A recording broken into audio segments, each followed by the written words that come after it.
Rev it up and welcome to Cars Yeah, show number 2266. Today is Valentine's Day, so happy Valentine's Day to all you lovers. And it's appropriate for the topic of the day because we're going to be talking about Ferraris and a particular dealership that brought the passion of Ferrari to the United States, specifically the West Coast and California. And of course, everybody knows if it's a Ferrari, it's got to be red, just like Valentine's Day. So here we go. Buckle up. Be prepared to be inspired. This is Cars Yeah, where you'll enjoy interviews with inspiring automotive enthusiasts. Mark Green is here to provide you with a fuel injection of automotive inspiration. So get in, sit down, buckle up, and get ready for a wild ride here on Cars Yeah.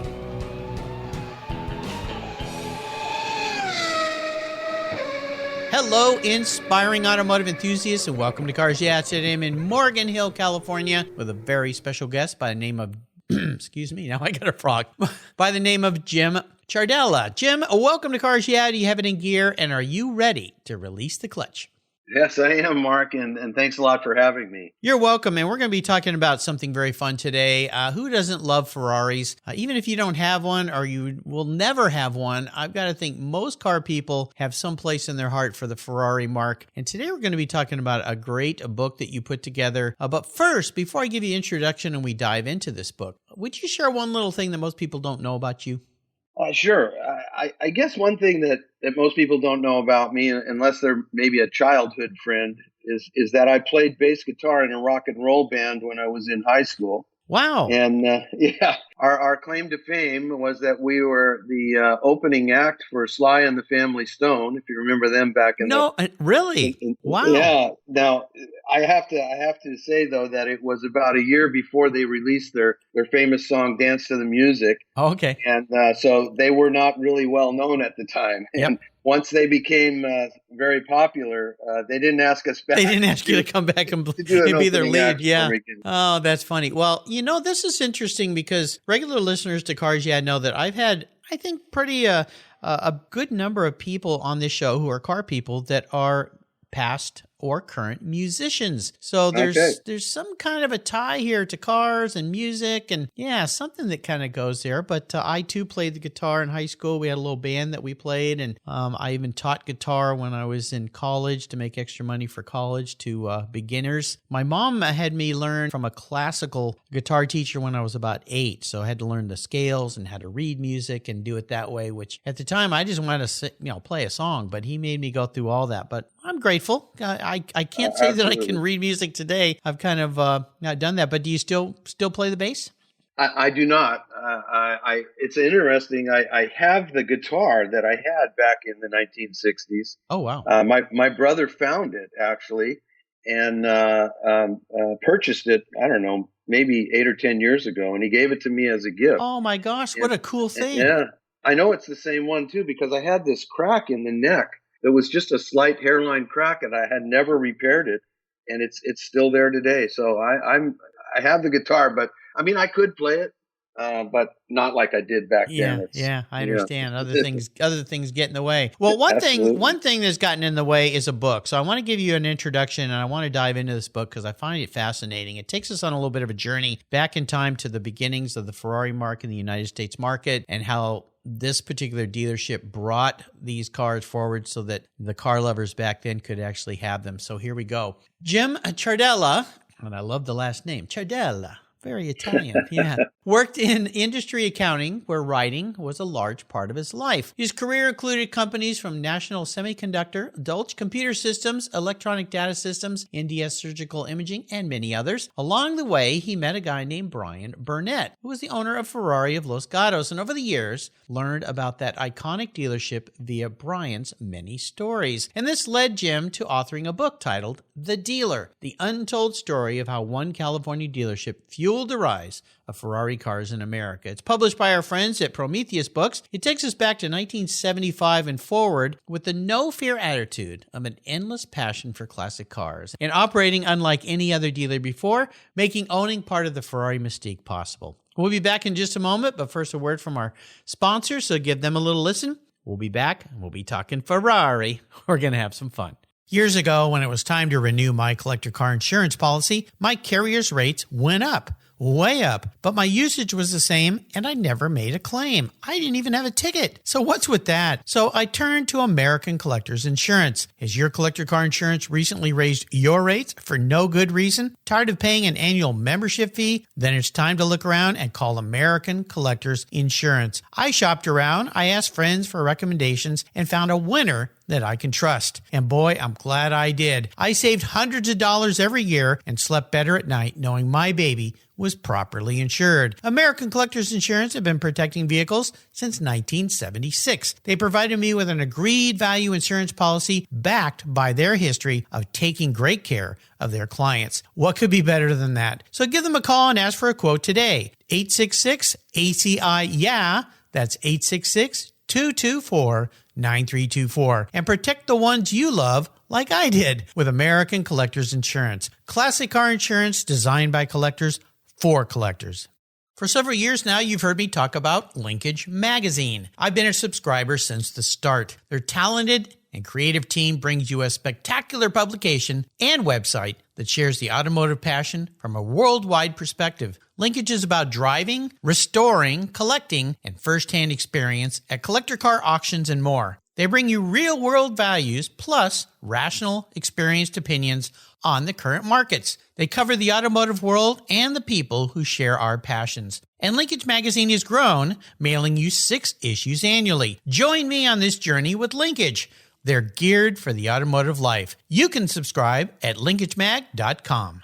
If your car started today, well, thank a tech. If that truck delivering your goods today got to your home or your business, thank a tech. If that airplane you rode in took off and landed safely, and if that boat you're riding in arrived at the dock safe and sound, that's right, thank a tech. One thing the pandemic has taught us is that great techs keep America rolling. They are essential workers and we need them. Support career and technical education by getting involved with TechForce Foundation. It's a Cars Yeah charity of choice. Learn more at techforce.org today.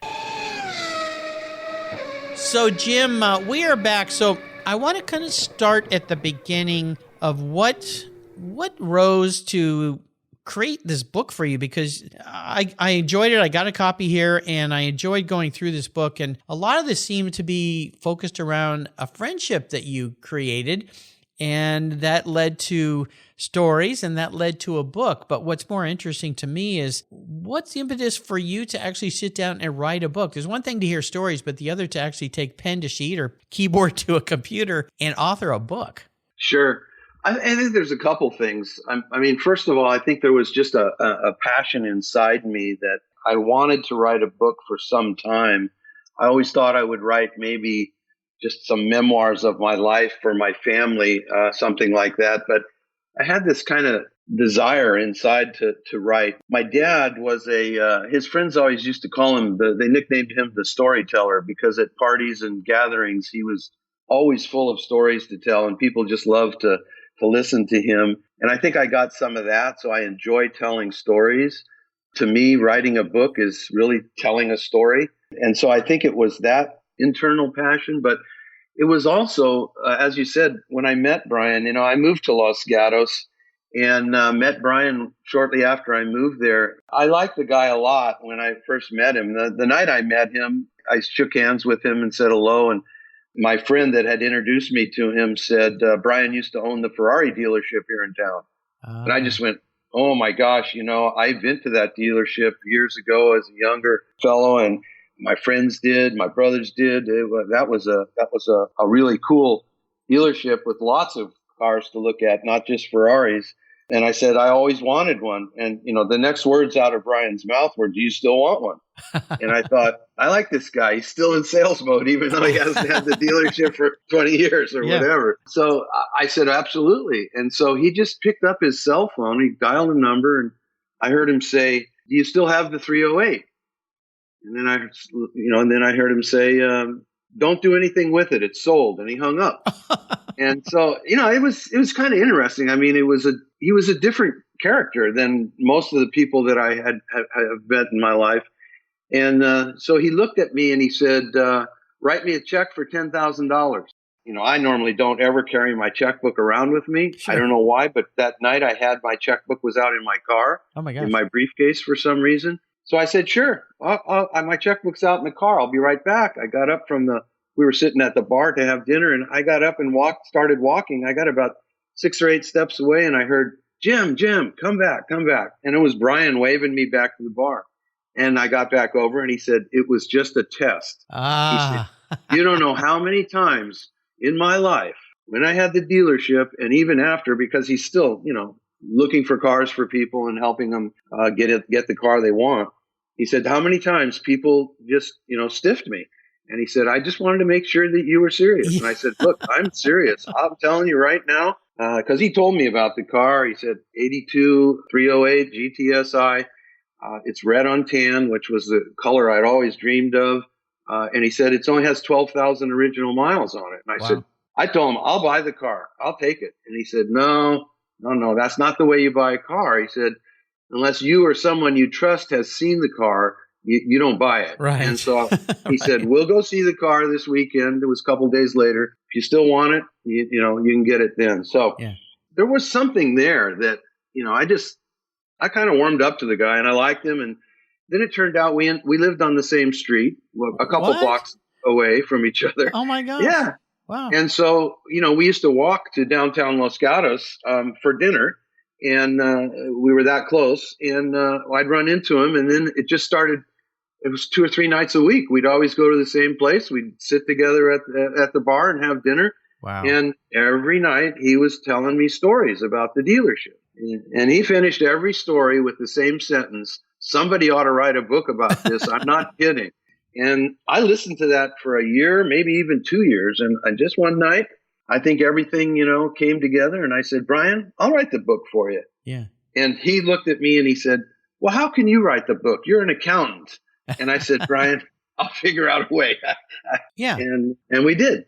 Wow. Well, it's a fun story. And of course, the thing about car people is once you meet a car person, if you're instant friends, no matter what. And I want you to go back a little bit to maybe the beginnings of how that dealership came to be, because we want people to buy the book and read the whole story. And it's fascinating. There's so many parts to this thing, but you think about Ferrari back in the 70s. And I remember I was lucky enough to grow up in a fairly affluent part of California, La Jolla, California. And there was always a couple of friends whose dads were doctors or lawyers who had some money and they had cool cars. And I remember the first time a friend of mine's dad bought the first Miura that came out. Oh, yeah. And went over and looked at this spaceship going, oh my gosh. And then he ended up buying a Ferrari after that. And so Ferraris back in those days were really kind of hard to come by, and they weren't really something you saw around the U.S. It wasn't the first dealership. I would probably guess that San Francisco was, or maybe even L.A. But no, there were, when Brian opened the dealership, there were 2 dealerships in Northern California, the one in San Francisco, and then there was another one in Monterey. So Brian was kind of right in the middle. Los Gatos was kind of right in the middle. But you're right. Back in the early 70s, Ferrari was really not a car that was selling very many in the United States. In fact, I think that in the early 70s, they weren't even selling 100 cars a year in North America. And so some people have always asked, why in the world would you want a Ferrari dealership when they weren't selling very many?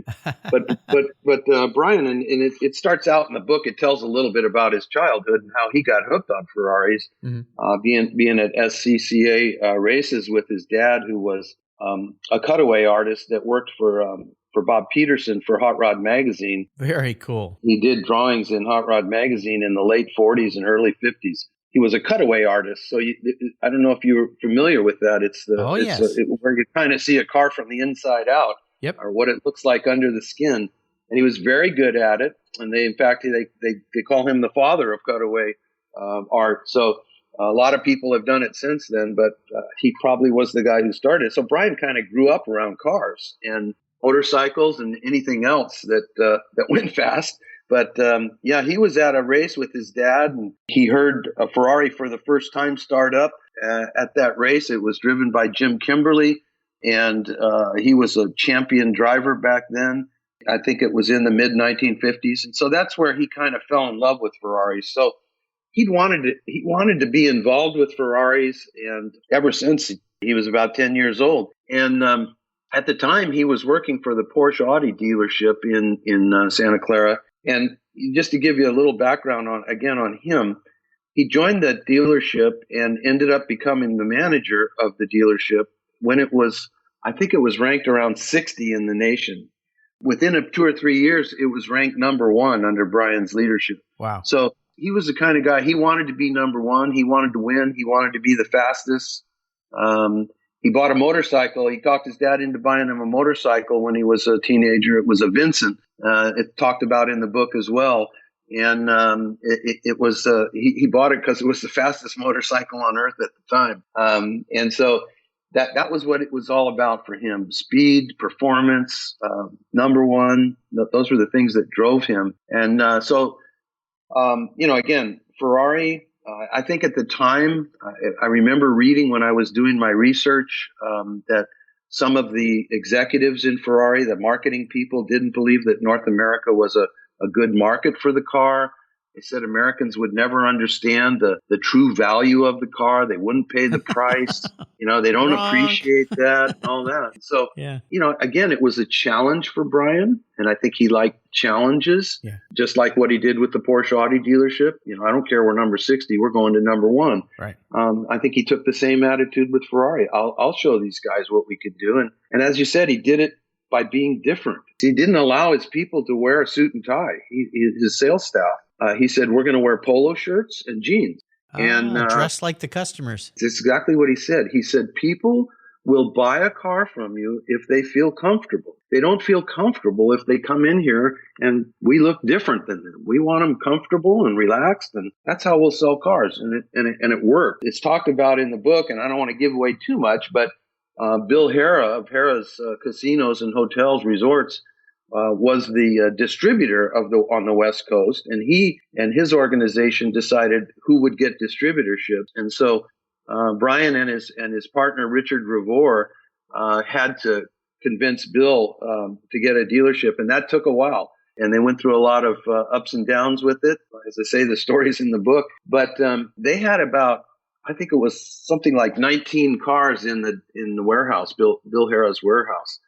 These were they were 308s, but they were GT4s, I think they were called, and they were kind of a box-shaped Ferrari that nobody really liked that much. Right. It wasn't quite the Ferrari style. I think it was they had changed who the body maker was that year.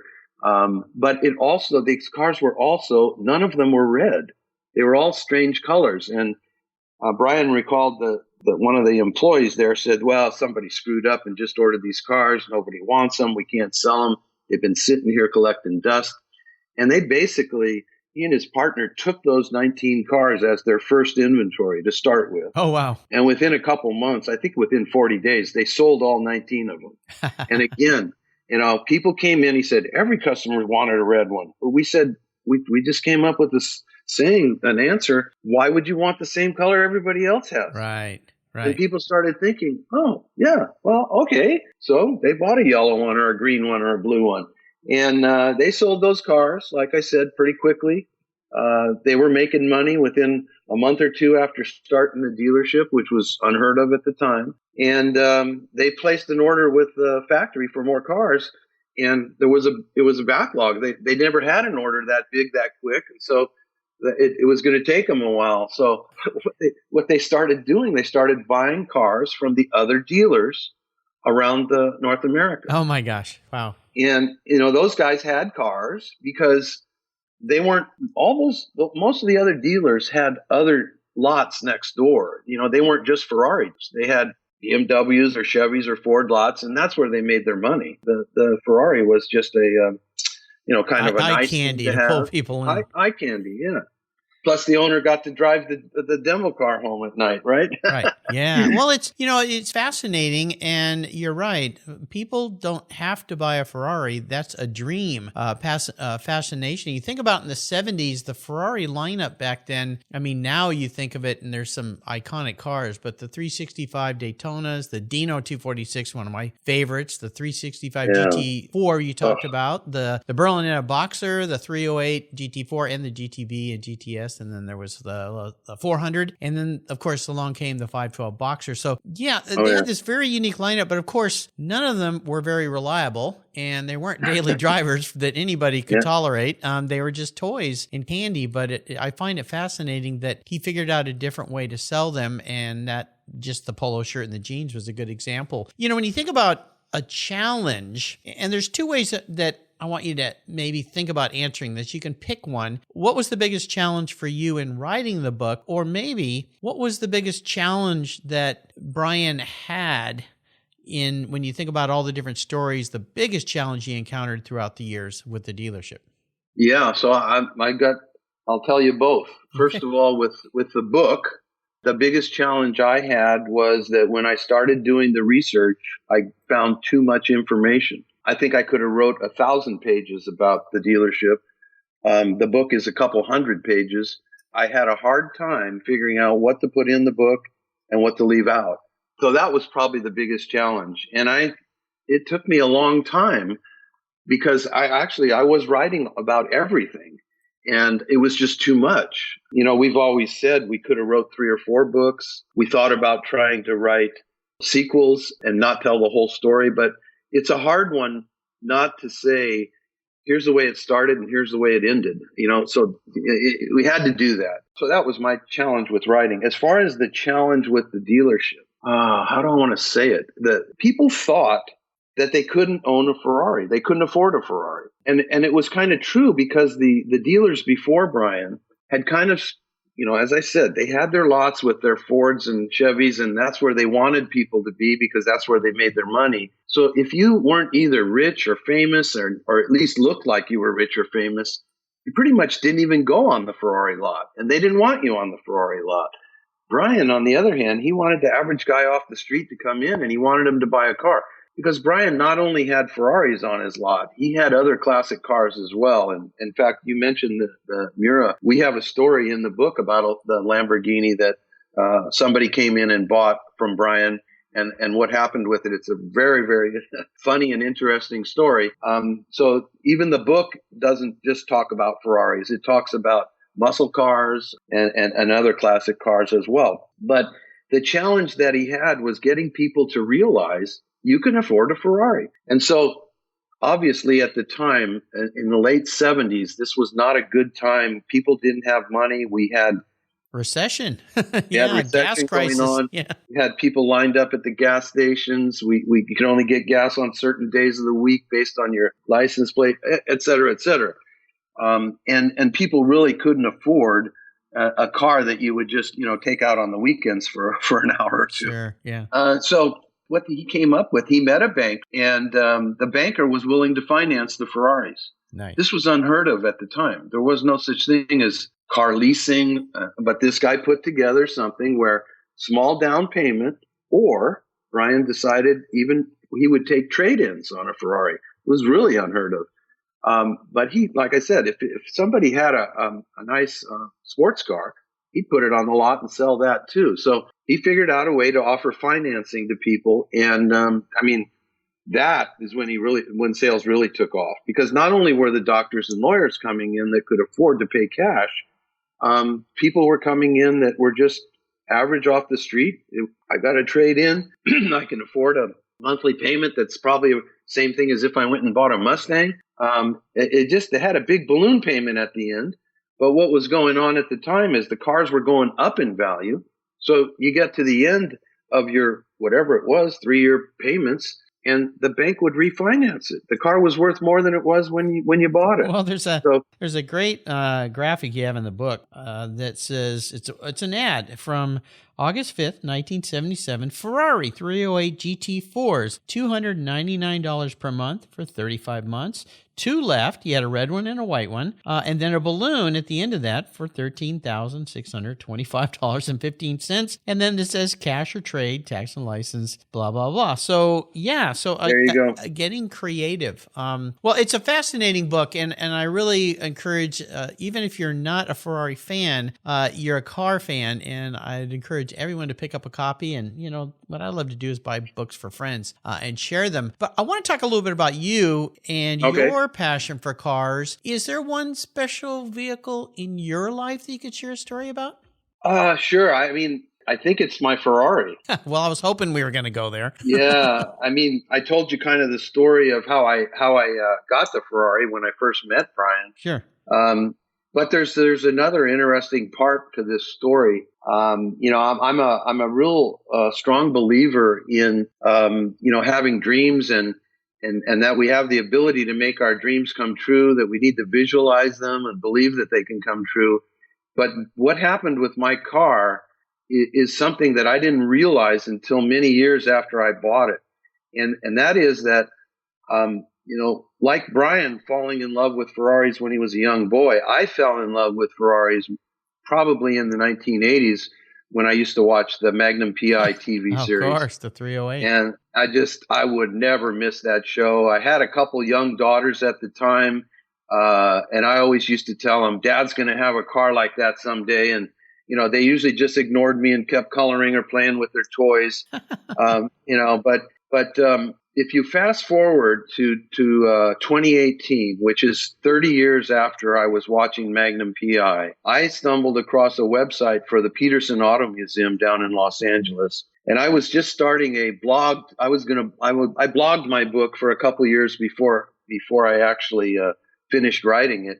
And I was in my first blog article, I was going to put in a story about the Magnum PI Ferrari. And, my girlfriend was down in LA at the time. So I asked her to go to take some pictures for me because I saw that the Peterson Auto Museum had one of the Ferraris that he drove on the show in the museum. So she said, sure. She went down and took the pictures. And afterwards, she said to me, that Magnum PI Ferrari sure looks like yours.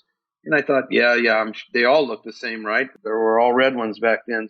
But then I took a closer look at the photograph, which was Tom Selleck standing by the car. And the caption on the photo said, 1982 Ferrari 308 GTSI, driven in the television series Magnum PI.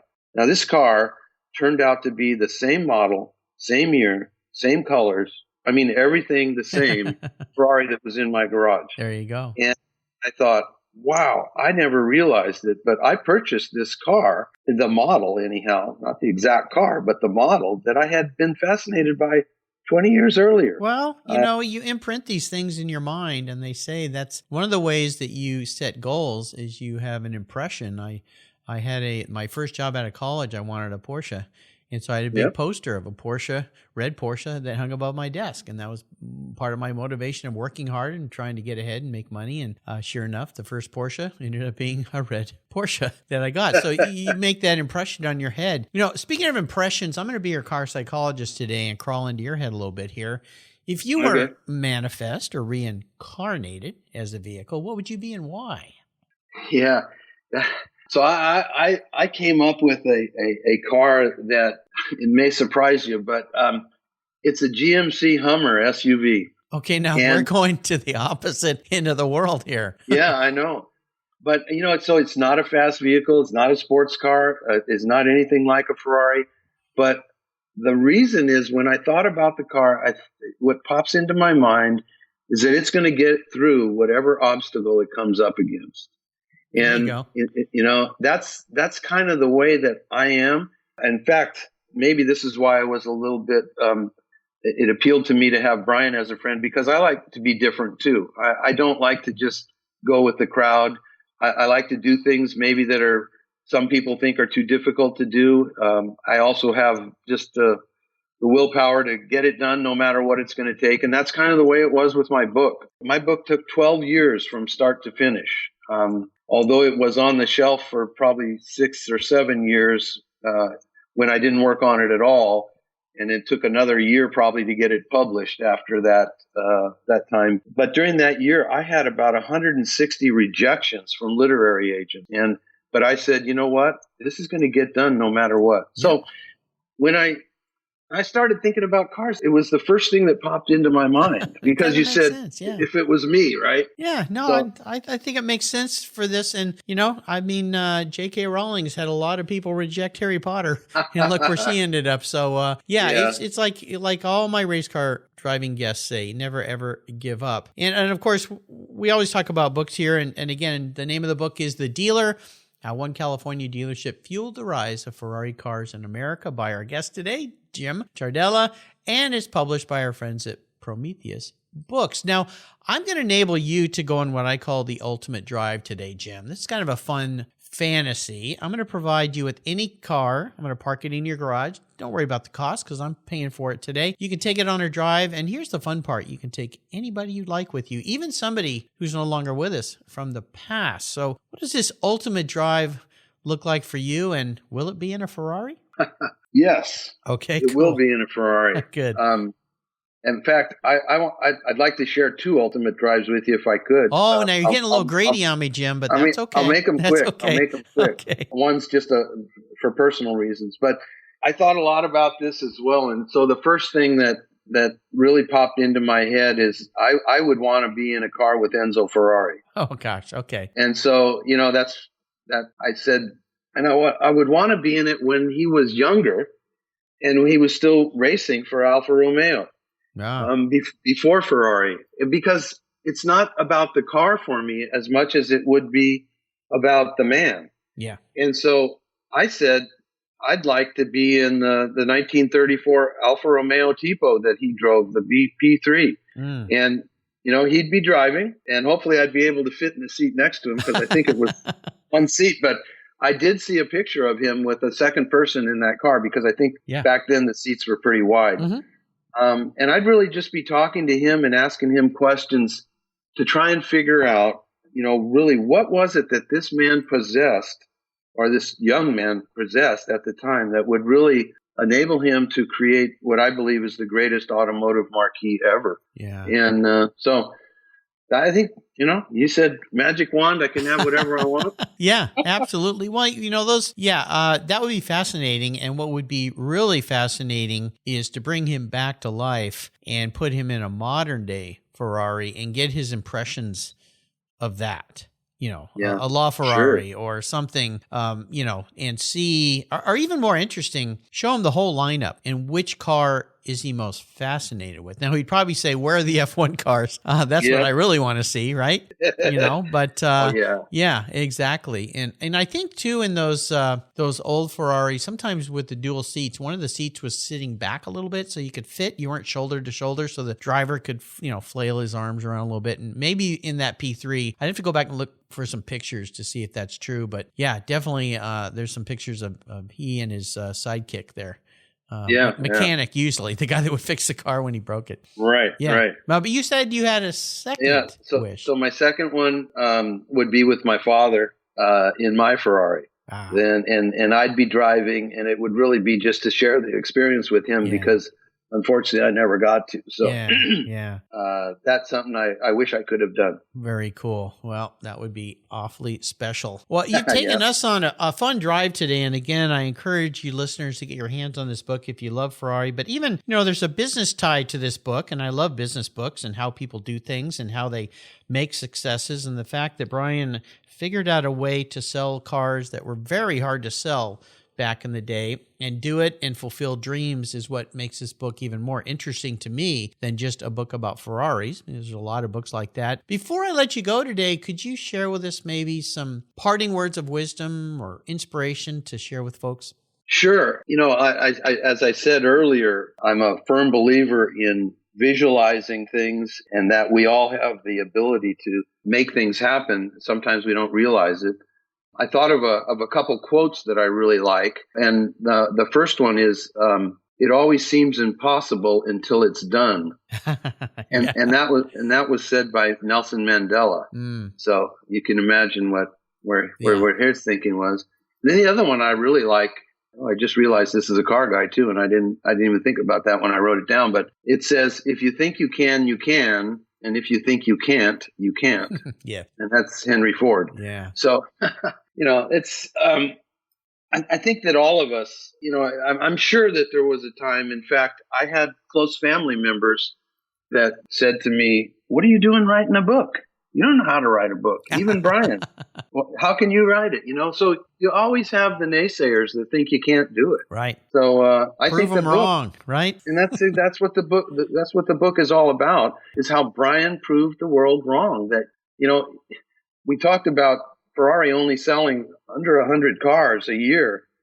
Within 2 or 3 years after Brian opened the dealership, they were selling over 1,000 cars a year. So that was a 10x jump, not just because of Brian. There were other dealers too, but it just, he didn't give up. He visualized it. He made it happen. I love it. Another quote I picked up from your book that I'll share along with your words of inspiration is by you, Jim. The written word weaves memories into amazing stories. So there you go. So if you've got a story in you, listeners, get out there and write a book. There's so many ways to be able to do this these days, even self-publish. If nobody's going to pick up your book, there's ways to do that. And I even had a guest by the name of Jill, who was on the show a few weeks ago, who's a ghostwriter, and she can help you write books. So check her out as well. Again, the book is titled The Dealer: How One California Dealership Fueled the Rise of Ferrari Cars in America. But links to this book, so you can get your hands on a copy or 2 or 3. Like I said, I like to buy books for friends of mine, so pick up a few. It's a great gift to give to somebody, and then they can pass it forward to somebody else. And I want to do a shout out here to a mutual Cars Yeah alumni of yours and a friend of mine who suggested that I contact you, Jim, Richard Pepe. Richard, thank you so much. I know you're listening because he listens on his commute out of New York City back to Jersey every day. So watch out for that car in front of you, bud. But thank you, Richard.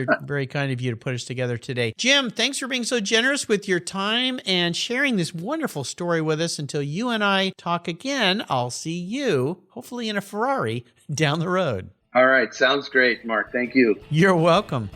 Thank you so much for joining us on today's ride here at Cars Yeah. Drive on over to carsyeah.com to find show notes and inspiring automotive fun.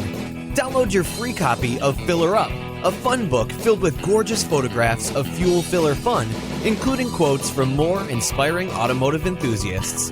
Download your copy today, and we'll see you next time on Cars Yeah.